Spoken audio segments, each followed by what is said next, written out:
I'm going to first go over some slides before we get back to configuring. So just wanted to let you know so you don't have to rush. This section, we're going to go over configuring and running the workflow and talk about some best practices. So let's get right to it. So you'll set up or configure and run your workflows from the workflows page. We just did that. We're going to click on the workflow name to reveal the configuration card. So a few things to point out. There's a workflow version listed here at the top. So you can see what version you're using, and if you click the drop down, it'll show previous versions. The workflow, you can define where you want to run this workflow, how you want to run this workflow for the input data. So there's an option that says run workflows with inputs defined by file paths. What does that mean? That basically means you can set up direct hardcode direct links to things here. And if you want to just kind of do a quick test. A lot of people like to do that if they don't want to set up the data model and they just want to test that their WDL's actually working. Another option, and this is one we recommend, is to run workflows with your inputs defined by the data table. So if you select that, you can see there's some options here. So the entity type, the root entity type you can think of as your table. What table do I want to point to? So is it the samples table, participants? Is it a set of samples? And then I can select that there. I can select the data that I want to run on, and I can actually select individual rows.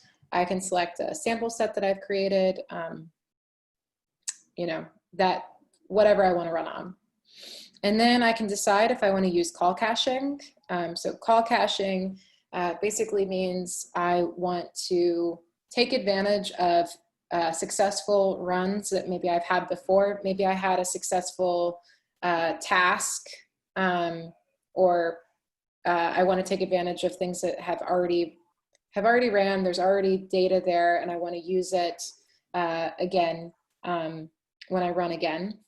And so I can just click that for using call caching, so I don't have to recompute on stuff that I've already successfully ran on. So that's an option. There's also the delete intermediate outputs option.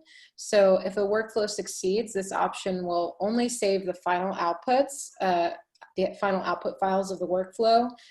This will interfere with call caching if you choose to run the workflow again, because there won't be those intermediate files. So it's something to consider if you are doing that, if that's kind of what you want to take advantage of.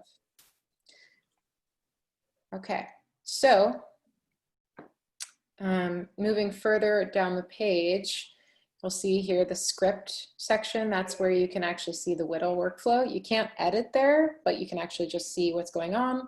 You'll have to go edit it back in the Broad Methods repository, or edit it, you know, offline and upload it to Dockstore. The inputs and outputs section is where your workflow is configured. Or if you've uploaded a JSON configuration file, you'll see that the configuration is actually filled in. And you can also manually adjust by clicking the pencil icon when you hover over the cell. You can see every variable and its type and the value that we've assigned for each task. The inputs themselves can be integers, strings, booleans, files, or an array of any of these. And any input file needs to live in the Google bucket in order to compute with them. I mentioned that earlier, that's important. So we're gonna go over best practices for setting these up in a moment. Once you have everything set up here, then you will have the option to actually click the Run Analysis blue button there. And it'll only be clickable when all of your information is set up.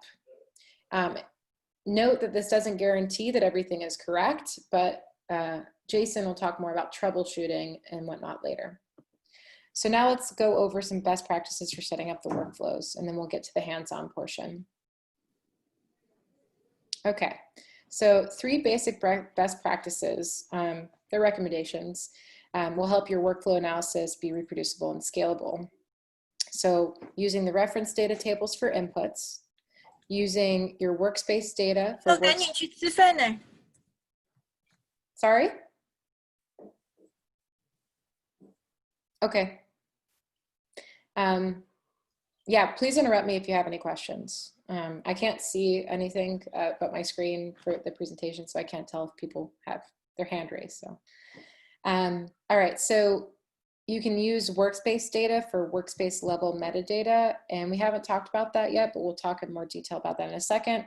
And writing outputs to your data table, which was that section where we had inputs and outputs. You definitely want to do that.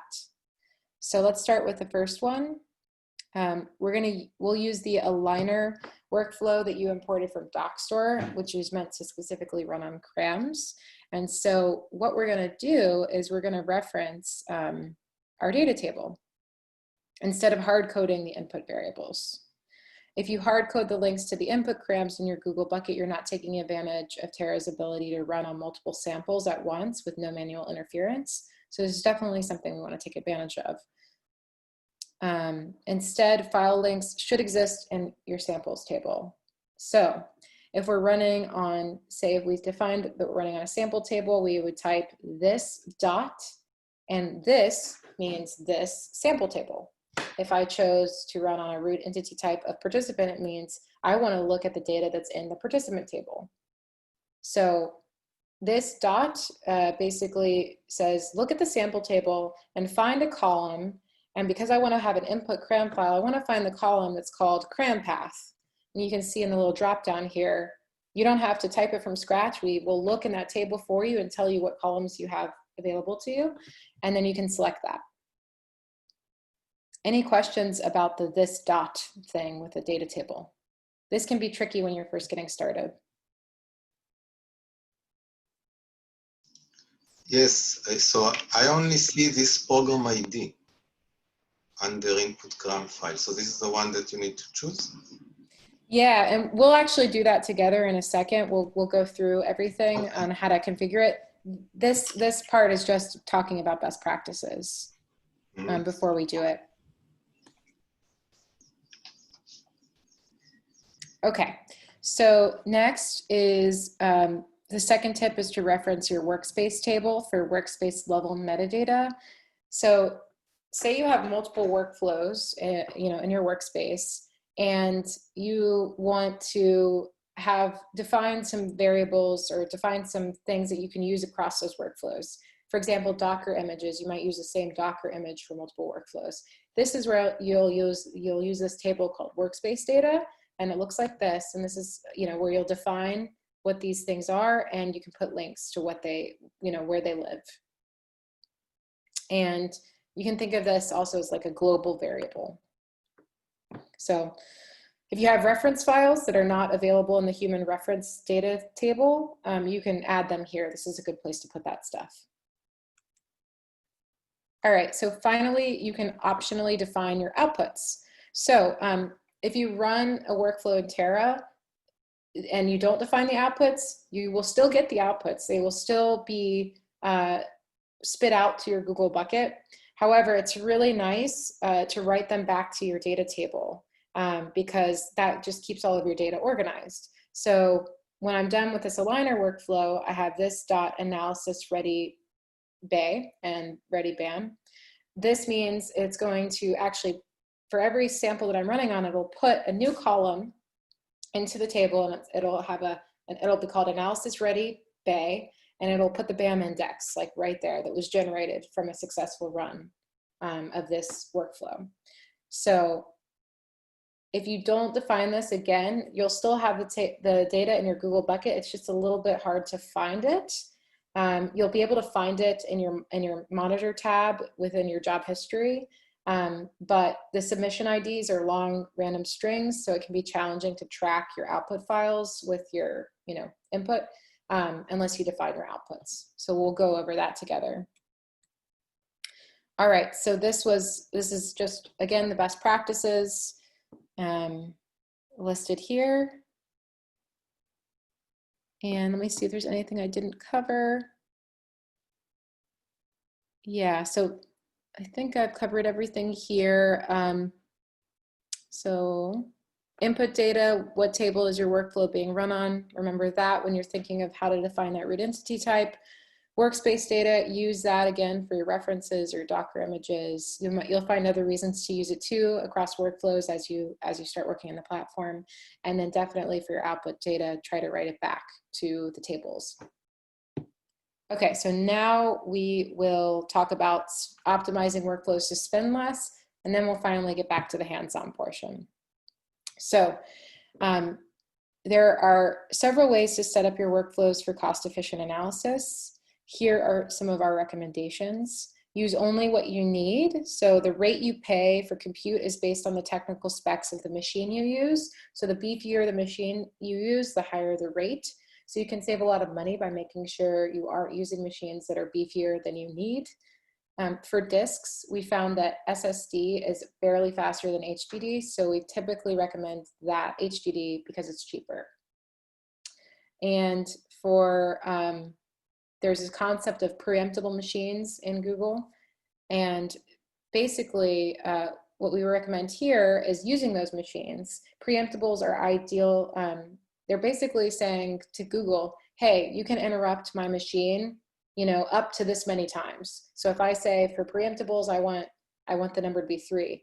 I want to run on a preemptible machine. You can interrupt me up to 3 times. After that, don't interrupt me anymore. Let my job finish.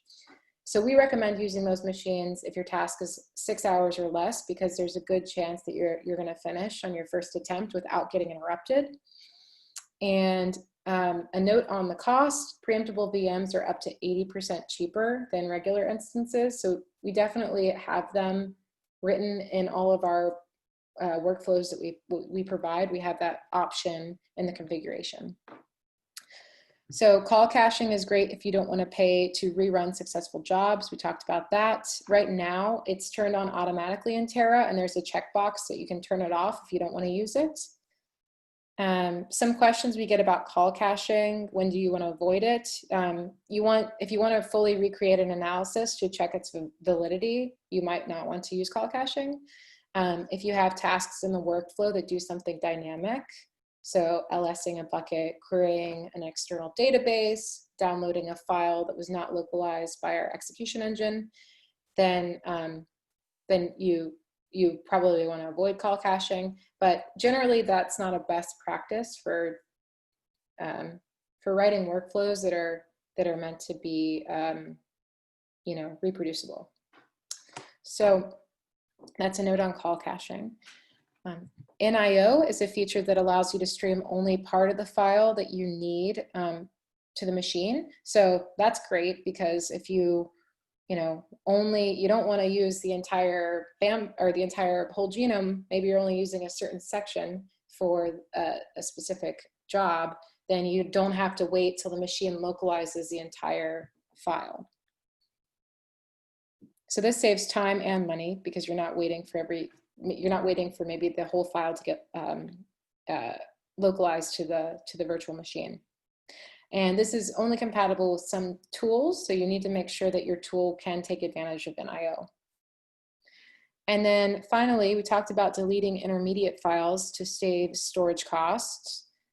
So I won't talk too much more about that, but I'll just say that complicated workflows can generate like a very large number of intermediates, and this can really increase your storage costs. So you definitely want to use that option if you're never going to make use of those intermediate files.